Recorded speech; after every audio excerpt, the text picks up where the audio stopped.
Howdy, lieutenants and economists. The most volatile, evil, disgusting things on the planet, humans. If you have a video request, you can always go to assholeconsulting.com. Yeah, I am gonna charge you, kids. And that is the importance of not fucking up. You are such an asshole!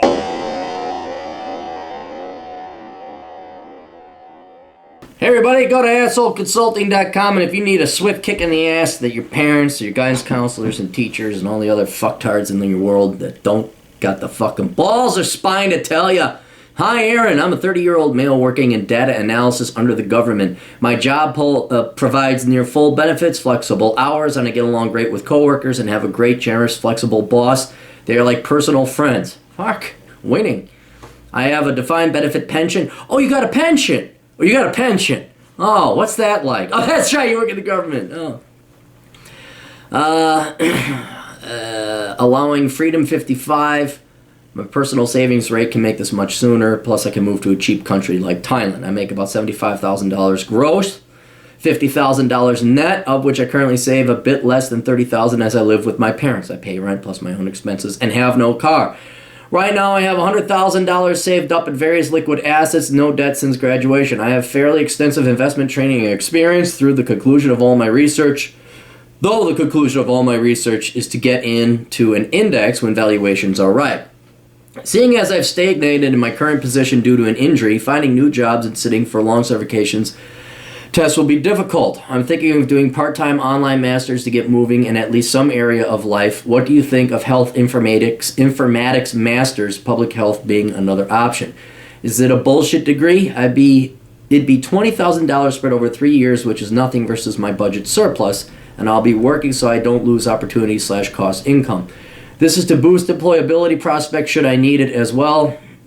HR algos look for masters. Oh, okay, algorithms. Most jobs in my field are increasing the bar to a master's level, so I want to be ready should I need to apply to another job. I do a CS or a stats master's, but I don't have the prerequisites. What do you mean you don't have the prerequisites? Computer science or stat? How do you not have the... So go get the prerequisites. I studied a pre-med curriculum in undergrad, which left me with a useless degree. It was coding that saved my ass. Oh, okay, I see. All right.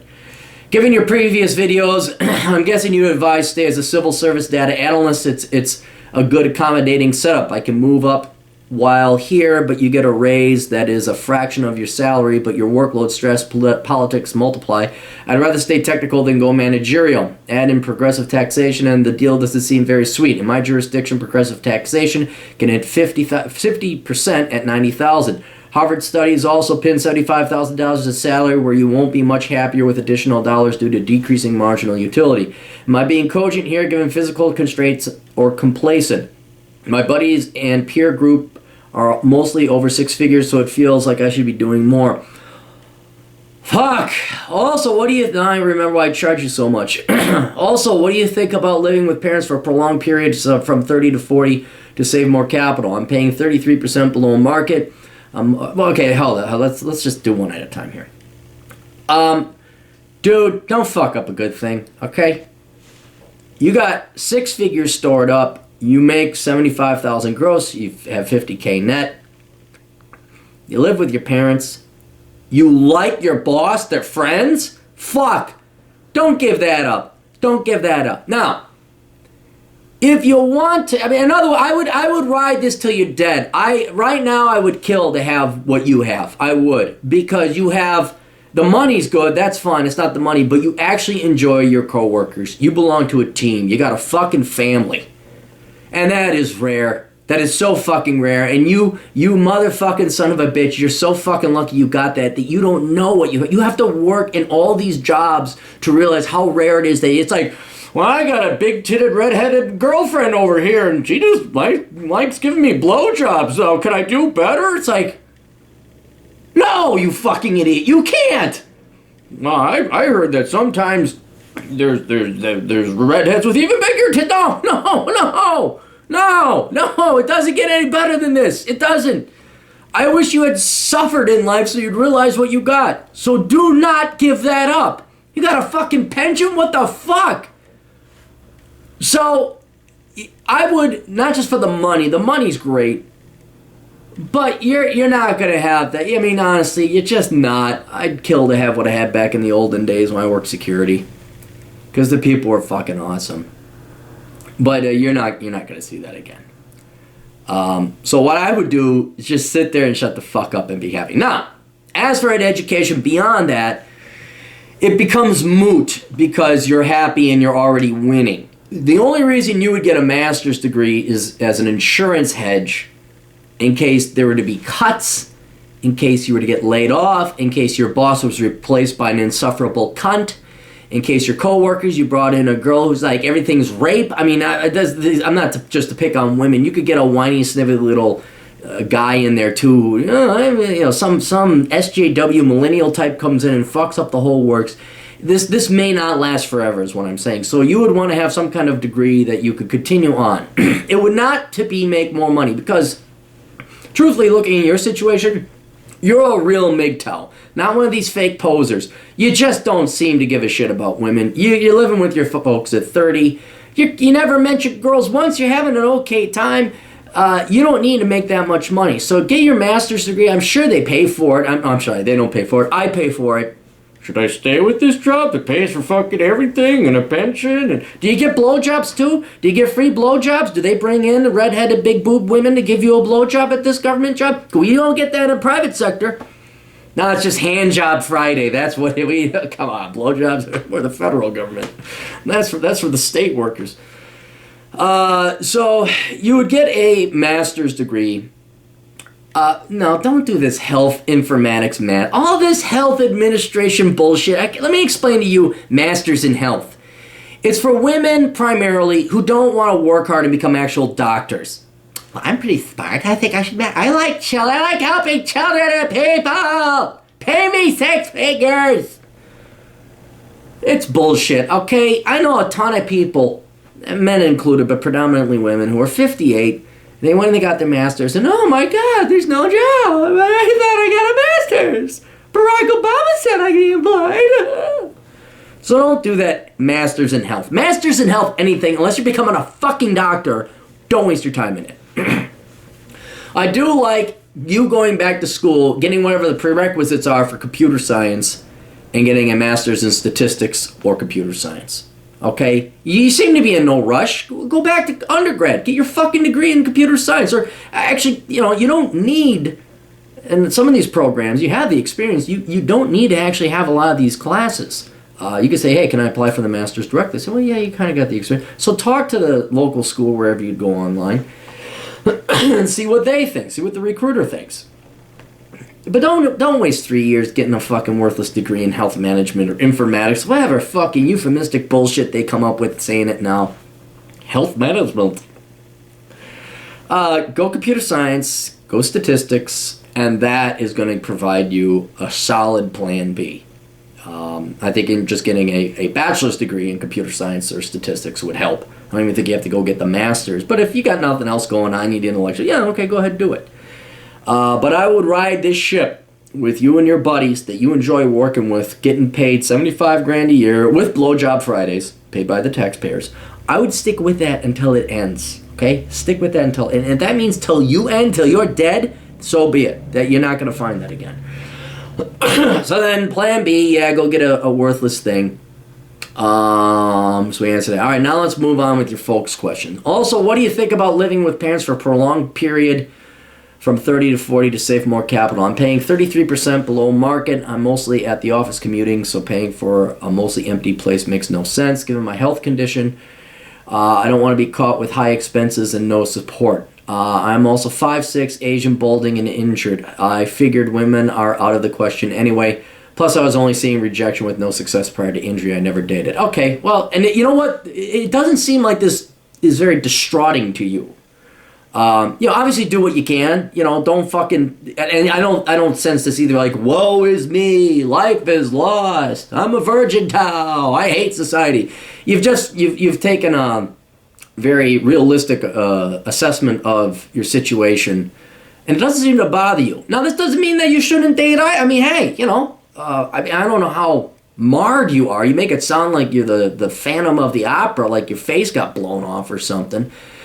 But if a girl ends up liking you and you like her, don't throw that out of the equation either. But I think you are wise in kind of like, now I'm going to focus on this, get this done, do the best that I can with my time and resources.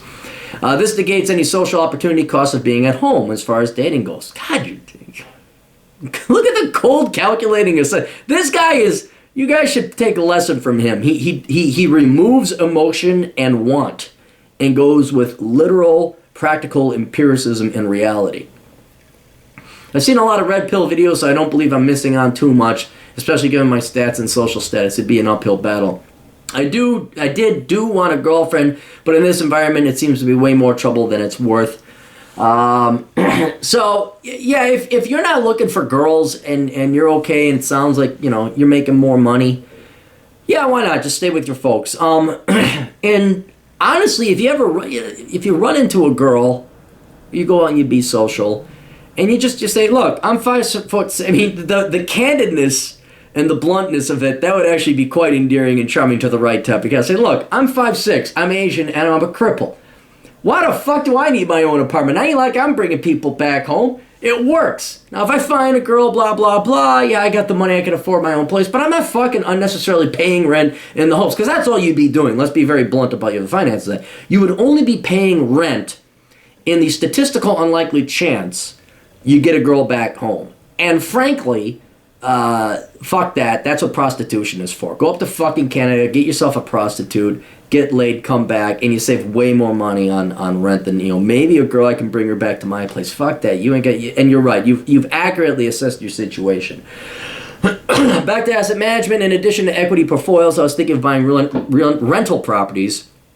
So I have tangible assets should the equity market not pan out from all the boomers stampeding out simultaneously and general slow global growth. What do you think? With my condition, those late night repair calls would be painful.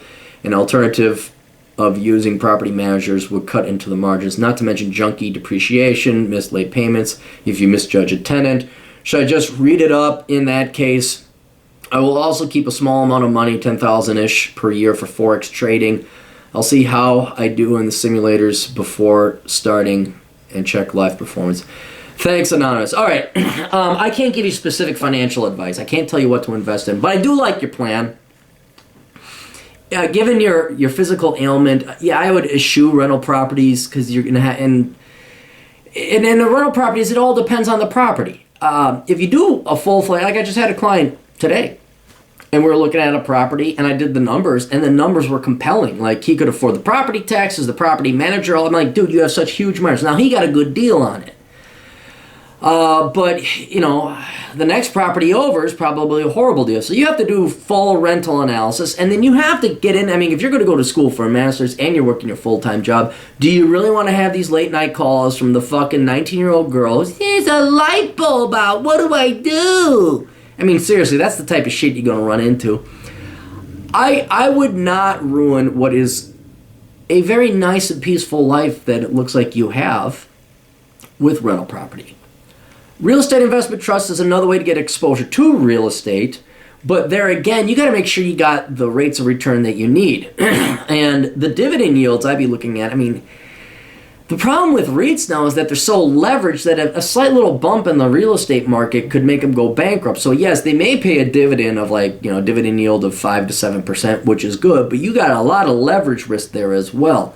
So again, you could lose on the capital gains side. Forex trading, that's fun. I think you'd actually enjoy it from an intellectual standpoint, more like gambling, as long as you know you're going to lose money or you might lose money.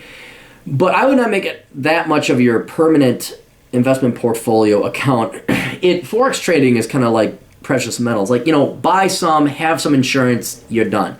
If you want to approach it more as like a fun kind of thing to do, maybe you can make a little bit of money, straddle butterflies, all that other kind of crap. Yeah, that's fun. That's an intellectual interest. But again, there you're going to have to leverage up. You got to worry about ratios and margin calls. So don't get overexposed in it. But truthfully, from an investment portfolio, again, my standard 200 pieces of silver, you're done. That's it. Or take the amount of money or wealth that you want insured, divide it by 20. That's how much you got to buy in silver. And then you're done. You never deal with it again. But yeah, and I've said this before, and you know this. I just don't like the valuations. The valuations of the stock market and the dividend, they're just not out there. What I would look for, if you can, is again those micro investments,